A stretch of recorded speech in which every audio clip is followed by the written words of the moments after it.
All right, guys, we stopped for a little bit of a break. And, shoot the breeze shooting. You know what it's like, shooting a little breeze. And, sorry I haven't been super talkative on this ride, but, I mean, I got to be paying attention to what's going on. And it's been, dang. It's been, pretty, lots of action involved in today's ride. And for whatever reason, the GPS has started functioning properly.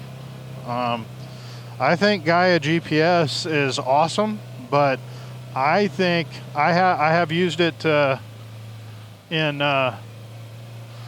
iOS, and I have used it with Android, and I think it's more reliable and better on iOS. I really do. I think, and that's been my experience in general. Not all the time. Like I had an app for my drone, my Altel X-Star. The app for Android was better than the iOS app, but that was, that's like the only one I can think of off the top of my head, really. There might be some others, I don't know, but that's the only one I can think of and remember off the top of my head. But generally speaking, iOS apps have always functioned more reliably and better for me, but problem is I don't have a iOS tablet. I've got an Android tablet that I like a lot. I mean, it's the thing about tablets for me is I really like a good set of speakers, and it's so hard to find any device with good speakers, man. I like to listen to stuff with speakers. Like if I'm watching YouTube or something on this thing, I like the speakers to be loud to where I can hear them. And this tablet is the best I've ever seen. It's the Galaxy Tab 5e. I mean, I think it's a few years old now. I can't remember exactly, 2 or 3 years old now. And it didn't have a blazing fast processor or anything, even when it was first released. It had a mediocre processor. But I don't do anything that requires a super heavy or fast processor. Like, I don't edit video on it or, which is insane. I don't know. The people that do that don't get it. But, yeah, so I don't do anything CPU intensive. I don't play games on it or anything like that. I just like to watch YouTube videos on it. Like when I'm cooking and stuff, I like to throw a YouTube video on and set it in a stand while I'm cooking, and I can hear it anywhere in the kitchen, And holy smokeroonies, here we go again, man. This trail does not give you any time off at all, does it? It just boom shakalaka goes right back to town on you. Gave us maybe an eighth of a mile. Now we're back at it again. Yeah. So anyway, enough of the tablet. It's quirky. The Gaia GPS app on Android has been a little quirky. The first time I used it, worked great, no problems. Second time I used it, worked great, no problems. Actually, the first time I used it, it was iOS. I used it on my phone, so that doesn't even count. Yeah. So I've actually only used this twice then. The first time was on our last trip. I used this, and it worked flawlessly. I didn't have any trouble with it at all, and that I can remember anyway. And this time it has been problematic almost the entire trip until just now. It, for whatever reason, is now working, properly. It was working. I was able to use it, but It is, it's working, you know, like it's supposed to right now. And I don't know what happened. Dude, this trail is, wow. You know what I mean? Like if you slip down there, and I'm in two-wheel drive, by the way. I have been keeping it in two-wheel drive. I mean, these tires, the thing about this trail is, at least so far where we've been, is that the trail is crazy hairy, but the traction is so extreme. It's like, it's almost like Moab, you know, like the way people describe Moab. I've never been to Moab, so I'm just going by what people say about Moab. But this trail is like that. It's got, like, the traction is really extreme. It's like you're glued to the ground for the most part, so far anyway. And so even though the obstacle is really bad, really hairy, the traction is just so good that it enables you to get over stuff that you wouldn't necessarily be able to get over as easy if we were in a different terrain. But I mean, look at this, man. It's just nonstop, balls to the wall, hairy. And these new tires, now that I let the air out of them, adjusted the suspension all the way soft. So I've got no preload on the shocks at all now. And I took the air in the tires down to 8 pounds. And they've got like a pooch at the bottom of the tire. The tire is pooched at the bottom, and it's kind of alarming. But that's what the guy and the guys in the Facebook group all recommended that I do, and that's what they do. And I did that. And I've got like a pretty good I mean, it's noticeable pooch at the bottom of the sidewall, at the bottom of the tire. And it made a world of difference. Like, so, okay, so you've got tires that are like truck tires, and they're hard as concrete. They wear like iron, but you have to almost not have any air in them. So I guess that's the deal, But they didn't steer me wrong. That is, in fact, what did the trick. I'm not going fast to know, enough to know for sure, but I mean, this is a really rough trail, so I think I would know if it was riding as rough as the last time, and it's definitely not. And I'm going to stay in two-wheel drive. I mean, because so far I really haven't needed four-wheel drive at all. Ooh, smell that skunk. Ooh, yummy. That's yummy. Oh my goodness. That is ripe. Oh my. That's making my eyes pucker up, man. Wow. That's making my ears touch in the middle. You feel me? Woo. Yikes. Man, we need to get away from this skunk. I don't know if he's just running around here or... Oh yeah, look at all that burned area. This is why this trail was closed for so long. It caught on fire. Look at all of that burned area. Wow. Yeah, it's still noticeable too. I mean, it's starting to come back. We got some green on some stuff again.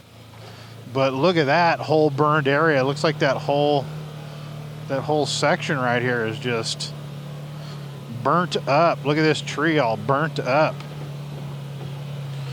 But it looks like it's the vegetation is starting to come back. I wonder how many years does it take for for an area to come back to mostly normal after a fire like that, I don't know, but yeah, interesting. Look at all the colors, though. We got oranges and greens. Oh, man, I just took it out of... we might have to go to four-wheel drive here because I don't want to tear up my new tires. If I spin them too much, I'll probably chunk them. I don't want to chunk them, so keep from spinning the tires in loose rocks like this, you know. Just kind of.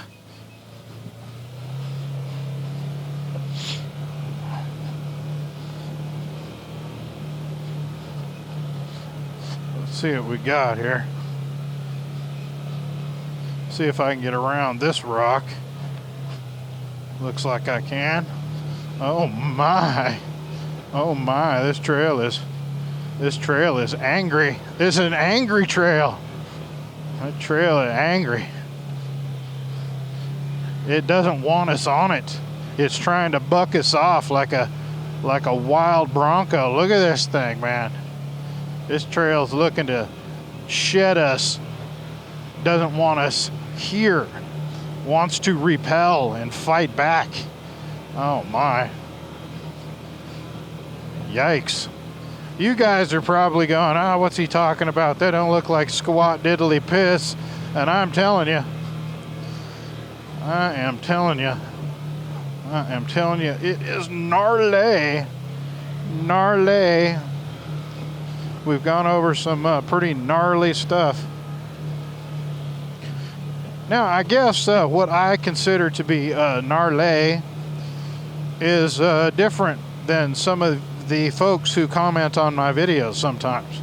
I get a lot of comments about how it's, you know, I'm an amateur and I need to go sit in a rocking chair, or that's not difficult at all kind of comments, and I could do that with my eyes closed, you know, all those kind of comments. Now, I watch some videos from other channels that are like extreme, like way extreme type terrain, like from Tennessee, and I think mostly from Tennessee, you know, just, oh my goodness, look at this.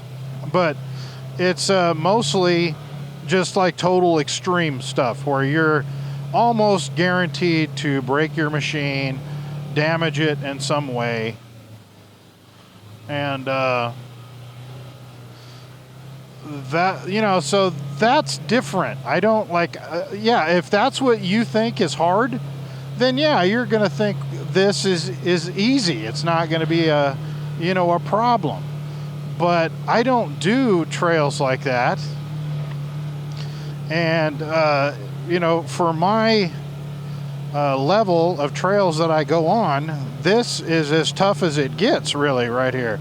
There is one other trail that I would rate it more difficult than this, but I'm probably never going to take this machine on that trail. I just don't see, you know, because I just don't think the trail could be done without damaging the machine. And I'm not 100% convinced that this one can be done without damaging the machine. So, I mean, that remains to be seen. But the other trail is called Mud Springs. Anybody out there, shout out to Mud Springs. Anybody ever do Mud Springs? Probably not. I doubt very many people even know where it is. But I can tell you where it is if you guys ever want to give it a go. Anybody out there that's into really, really gnarly terrain, I can point you to it. And it's real simple. You can look it up yourself, or you can message me or whatever. But if you know where the log corral trail is, the one that goes to Bartlett Lake, if you're heading north towards Payson and you're going to go to that trail, Mud Springs is the trail directly across the highway. It's like directly straight across the highway. That's Mud Springs. And you just take that, it dead ends at the end at a miner's cabin, a very well intact, almost completely like preserved mining shack. And that's because like not too many people have seen it, but look at all this burned area right here. Look at all of this, man. But so that's Mud Springs. If anybody's ever game to try it, that's where it's at. It's pretty easy to find with that information I just gave you. But it's gnarly. That's the gnarliest trail I have ever been on. is that, and I think it's I don't think there's a close second. That trail is just it's all that and a bag of chips. And I would say that this trail is this trail right here is number 2. Reno Pass would probably be somewhere in like number 3, give or take area. So I mean, it's you know, Reno Pass was pretty tough too, but they got a section of that trail. I guess the west side of that trail is blocked off because of a fire like this. You can still go in on the east side and do about 3/4 of that trail and turn around and go back the same way. But the cool thing about that trail was is you'd go up Highway 89 and you would take Reno Pass, which is an old road that the U.S. Army used in the 1870s to fight the Indians, the Apaches in the area. There was a fort in just outside of Pumpkin Center, and so that's what that road is the old road to get from you know, Payson to Fort Reno. And there's still, you know, remnants of that fort, by the way, too. You can go check that out as well. That's kind of fun. But that trail is gnarly. It's one of my favorites. I liked it a lot. Oh no, what's going to happen up here, man? I don't even know. This isn't looking good. Oh my. You got to get really close to the edge, don't you? Yeehaw.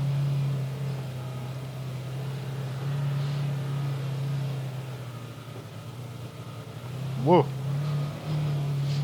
Man, that was tough. Do you guys see that? That was tough. Yikes. Yikes. Let's see, where's I'm not sure where my remote control ended up today. It may be in here. I don't know. I think I probably would have put it away somewhere. I'm hoping. Ooh, let's see if I make it over this. I'm not sure as far as like before hitting the ground. Ooh, ooh, ooh. I think I just kissed it. That rock that was right in the center of the trail, I think I just barely kissed it. Just think, guys, we have to come back over this. We have to go down this as well, because, ooh, crackola.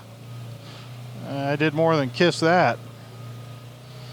But yeah, we have to go back down this because this goes all the way to Oracle, and there's no, you know, there's no real way to get back to here without just turning around and coming back. I mean, you could drive the, you know, the roads back, but I mean, it's a ways. I'm not sure exactly how far it would be, but it's not,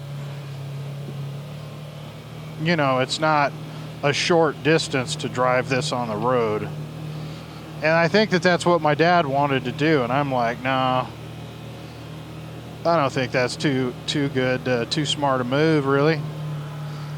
I'd be better off than he would, that's for sure, because I've got tires that you can drive on the road, and he does not. So there's that. But this is a hoot. I mean, this trail's a lot of fun. It's just you know, real slow going. I'm in low range. I've been in low range for a while now. So it's you know, it's slow moving.